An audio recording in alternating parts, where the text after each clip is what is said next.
மருந்துகள் சொல்லி கொடுத்தோம். இந்த மாதிரி இப்ப நீங்க மத்த போட்டோஸ் நம்ம வாரிகோஸ் வெயின் ப்ராப்ளம்க்கான இருக்கிற மத்த போட்டோஸ் காமிக்கிறோம்.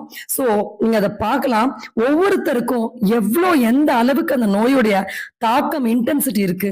சோ அது ஆரம்ப காலகட்டத்திலே டயட் ஃபாலோ பண்ணாம கால்கள்ல ஓட்டையாக புண்கள் துளைத்து கொண்டு வருவதும், கால்களுடைய நிறம் கருப்பு நிறமாக மாறிக்கொண்டு போவதும், அவங்க செய்யக்கூடிய அன்றாட வேலைகளை கூட செய்ய முடியாத அளவுக்கு இந்த வாரிகோஸ் வெயின் ப்ராப்ளம் மிகப்பெரிய ஒரு பிரச்சனையா இருக்கு. ஏன்னா இந்த வாரிகோஸ் வெயின் சொல்லக்கூடிய நரம்பு சுருள் பிரச்சனை இருந்தாலே பெயின், அந்த பெயின் வந்து கொஞ்ச நேரம் நின்னோடனே கால்லாம் அப்படியே கிடுகிடுன்னு ஊசி மாதிரி குத்த ஆரம்பிச்சிடும். சோ நிக்க முடியாது, ஷூ போட்டுட்டு வேலை செய்ய முடியாது. மெயினா நிறைய கம்பெனில வேலை செய்யறவங்க, சிஎன்சி மெஷின் ஆப்ரேட் பண்றவங்க, ஹோட்டல்ல வேலை செய்யறவங்க எல்லாம் இதனால நிறைய பாதிக்கப்படுறாங்க. ரொம்ப நேரம் ஸ்டாண்டிங் ஒர்க்ல இருக்கவங்க எல்லாம்.